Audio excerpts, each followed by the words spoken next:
Hey friends, Michael Albert here, artist and author. This is my book. For those of you who aren't familiar, it's called An Artist's America, and it was published by Henry Holt in 2008.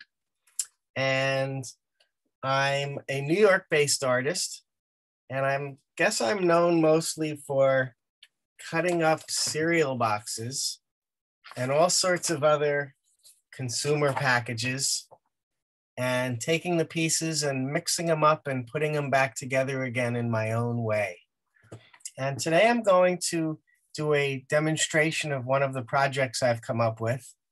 And it's called Abstract Collages.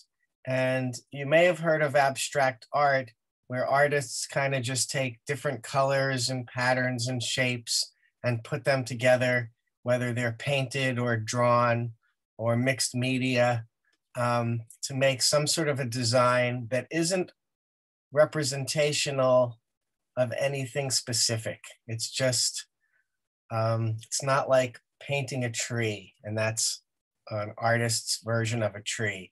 It's more not a representation of anything specific, just a bunch of colors and patterns and shapes that the artist has put together and, in an abstract sort of a way.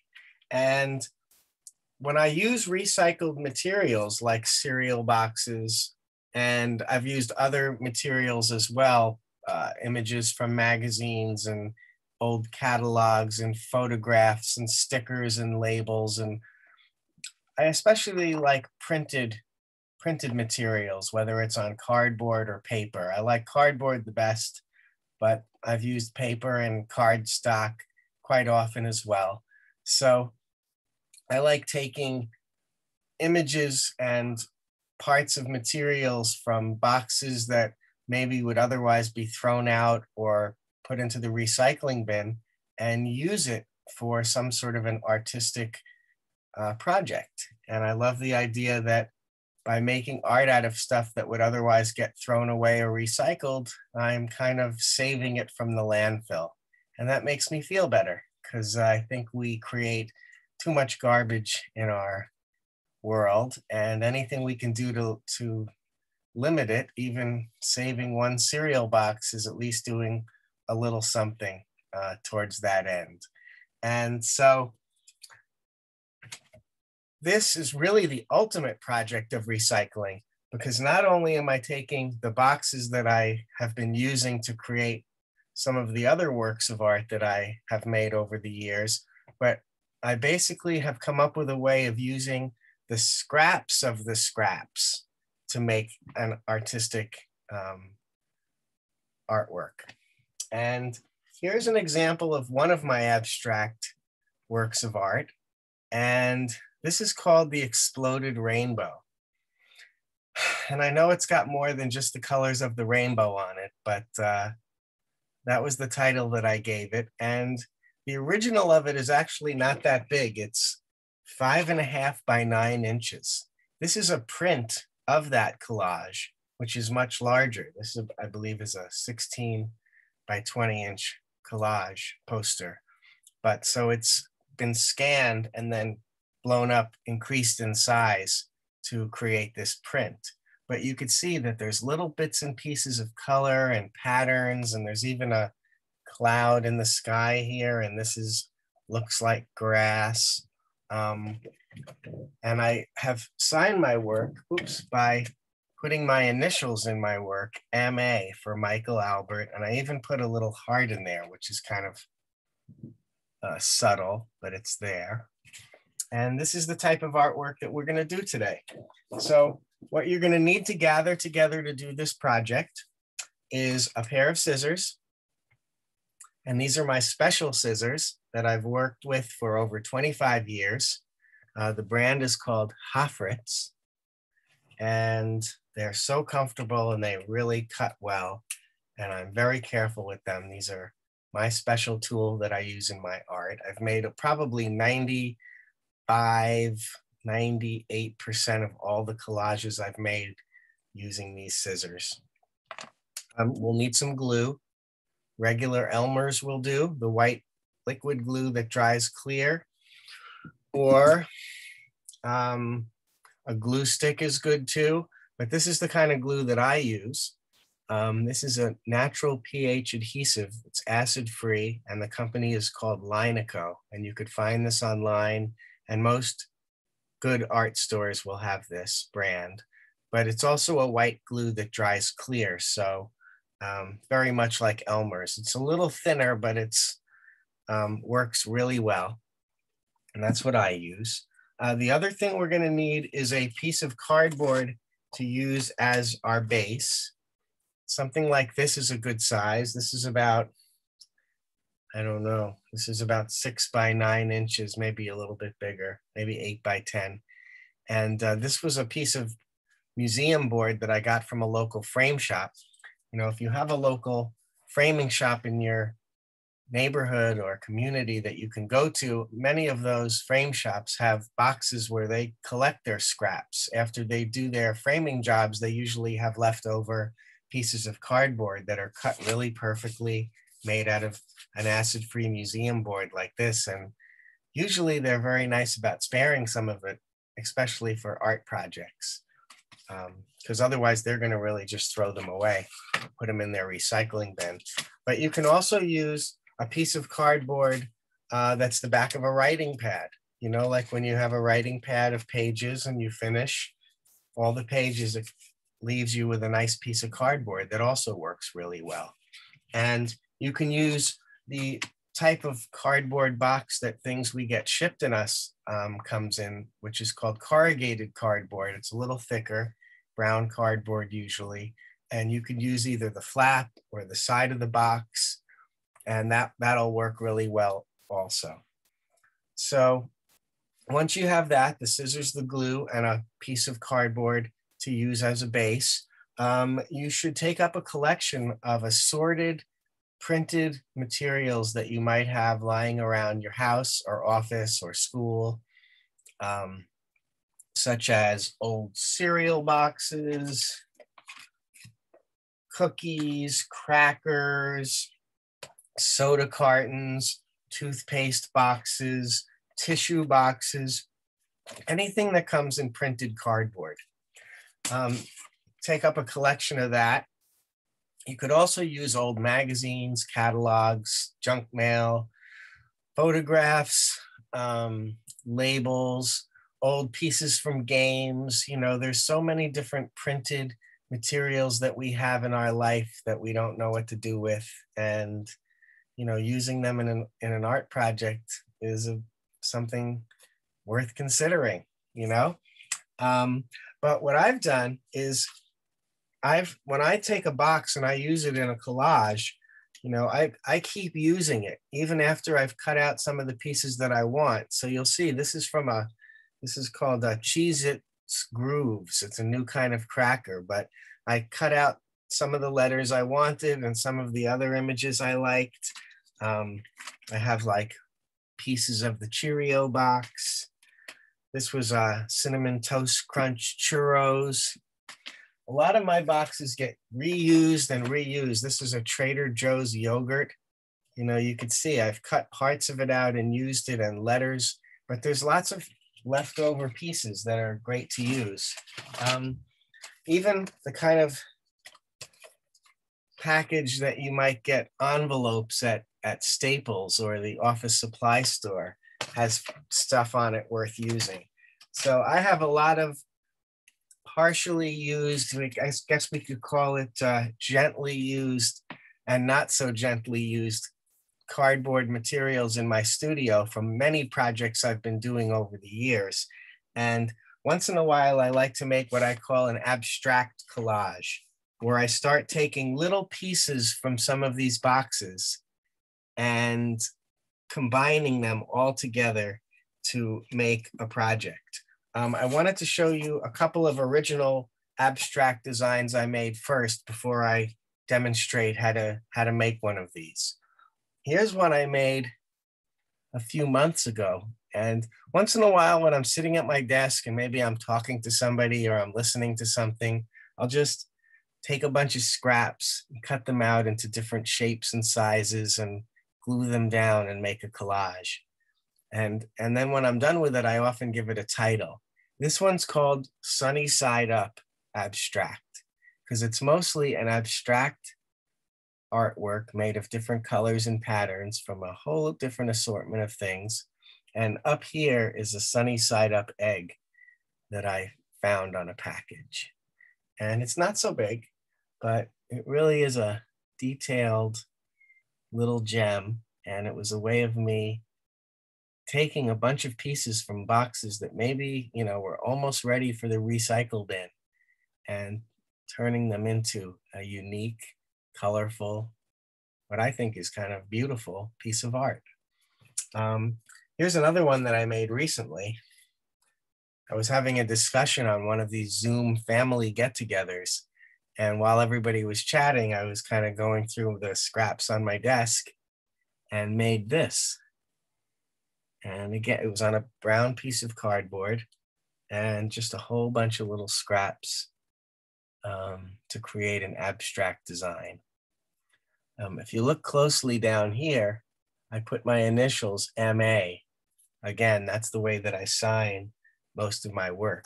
Oh, I didn't show you where the MA is on my Sunny Side Up collage. It's all the way down here, very small.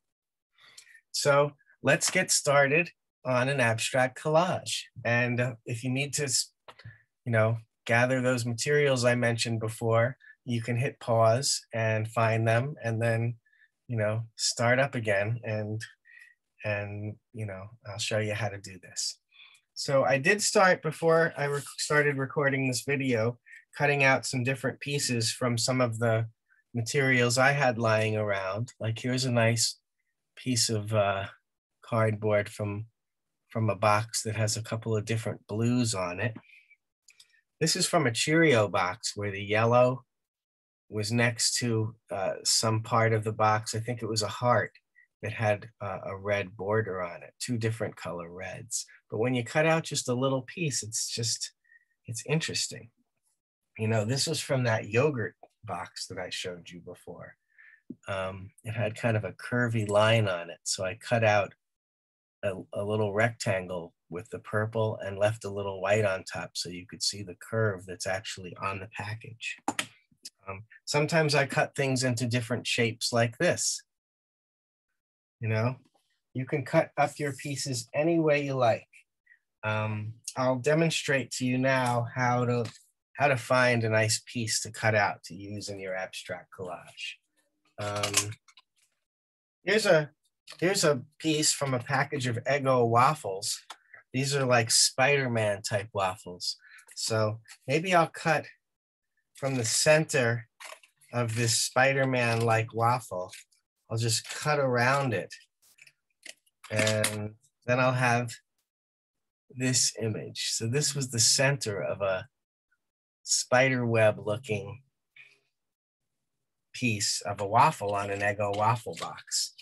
Also surrounding the Eggo waffle box is some nice blue. And over here, I'm going to cut out a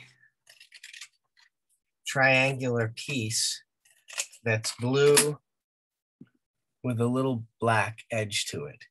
You could spend a little bit of time going through your boxes and finding like little cross sections of color.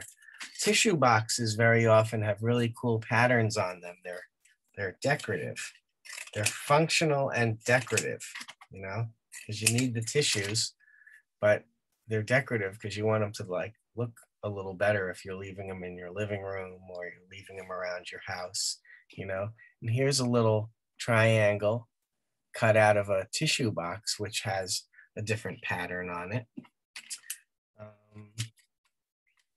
Some boxes, many boxes actually have like a color.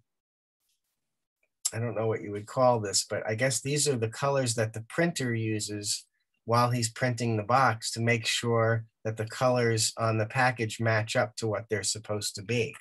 So sometimes I'll cut those out. This is from a Raisin Bran box. And, just a little rectangle with some of these makes an interesting little pattern. From this box of envelopes, there's some beautiful blues on here. And, you know, I very often use square or angular pieces, but sometimes I do curves. So here's a circle. Well, it's a lopsided circle, but I'm trying to make it less lopsided. Blue circle, and I can put that in there. And you know what? That will be a good start, I think. Let me start gluing these down, and I'll show you how these types of projects develop. So I'm going to take my glue, and I always shake my glue up because it's a little thin, and once it's sitting, shaking it up kind of makes it better. And I'm going to make sure that the hole is open. You squeeze it and you kind of hear the air coming through it, so you know it's going to work. And the first thing I'll glue down is my little blue circle. And I don't have any particular plan for this. As I do it though, I generally don't put the same color next to each other. Like I'm not going to put blue pieces next to other blue pieces next to other blue pieces, because basically that's going to make it look like a blue blob, even though they're different pieces. You know, I'm going to separate colors. I'm going to put if I have other blues, I'm going to put it, you know, maybe on the other side of the collage. Here's a little purple triangular piece that I cut out of another box.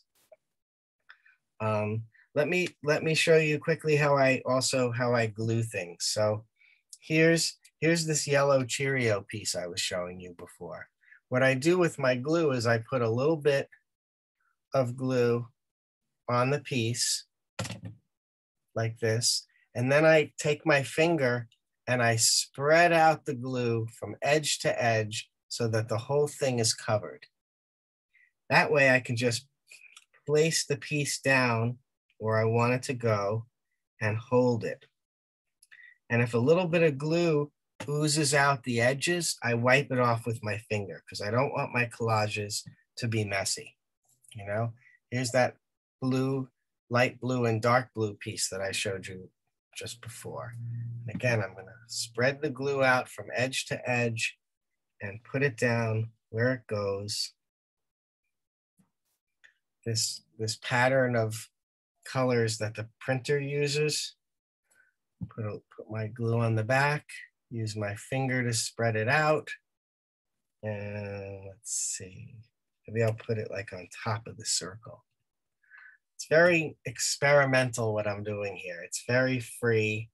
You know, certain collages I'm doing when I'm trying to make it look a certain way or spell something by using letters to spell out messages, which I do sometimes. You know, I'm a much more carefully placing things. But when I'm doing an abstract, it's almost like a free form creating process. It's like jazz. You know, you're taking different elements. In the case of jazz, you're taking different sounds from different instruments and kind of just playing around, you know, playing around maybe a general theme. But with this, it's very free. And that's why I like it. And also, like what I said, is I really like taking things that would otherwise end up maybe in the trash and turning them into art. And the scraps where maybe somebody else might look at it and say, oh, there's nothing left on here that's any good, that's worth using. I like to find a little something and, you know, give it immortality in my art fantasy, you know, that I saved it from the landfill and put it onto a masterpiece. Like, this is a very abstract thing. I don't know if it's starting to look like something. This actually kind of looks like a bird maybe, or an insect. I don't know. You know, sometimes you could just put a whole bunch of pieces together that are different colors and patterns, and everybody could see their own, you know, whatever they think of, you know, whatever those pieces and shapes and colors remind them of, which is interesting. But I think that's the same with other art too. You know, whatever the viewer thinks is valid. And but with these abstract collages, it's really just a messing around with an assortment of materials and to see what it comes up with, to see what you come up with. So give this a try.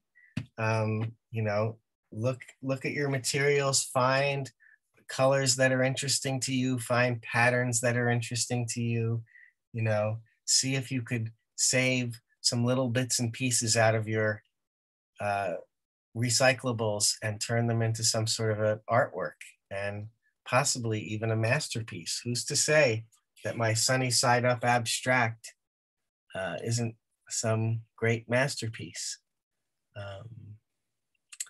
I'm not sure if it is, but I liked making it, and I do like looking at it too, you know, and especially when I look closely at it and I try to identify where these different pieces are from and, you know, some of the shapes that I've cut out.